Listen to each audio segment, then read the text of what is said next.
ఈ మధ్యన మరి మనం ప్రతిపక్షంలోకి వచ్చిన తర్వాత కొంతమంది మాట్లాడుతూ ఉన్నారు, ఇష్టం వచ్చినట్టుగా మన నాయకుడిని తూలనాడుతూ ఉన్నారు, ఇష్టం వచ్చినట్టుగా వ్యాఖ్యానాలు చేస్తూ ఉన్నారు.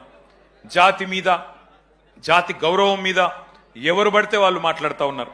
నేను వారికి అందరికీ ఒకటే చెప్తా ఉన్నా, తెలంగాణ మట్టితో మమేకమైన వాడికి, తెలంగాణ మట్టితో మమేకమైన వాడికి, ఉద్యమాల ఉగ్గుపాలు తాగిన వాడికి, ఆత్మగౌరవ పోరాటంలో కలిసి అడుగు నడిచిన వాళ్ళకి మాత్రమే జాతి అంటే ఏంటో తెలుస్తుంది, జాతి గౌరవం అంటే ఏంటో తెలుస్తుంది.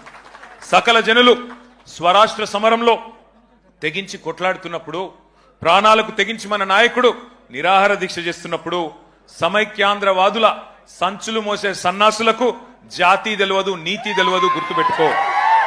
లాఠీ దెబ్బలు తిన్నోళ్లకు, జైళ్లకు పోయినోళ్లకు, తుపాకులకు ఎదురుబడి నిలబడ్డోళ్లకు జాతి అంటే, జాతి అస్తిత్వం అంటే ఏంటో తెలుసు. ఉద్యమకారుల మీదికి తుపాకులు తీసుకొని ఆ రోజు దాడికి వెళ్లిన ద్రోహులకు జాతి నిర్వచనం ఎట్లా తెలుస్తుంది?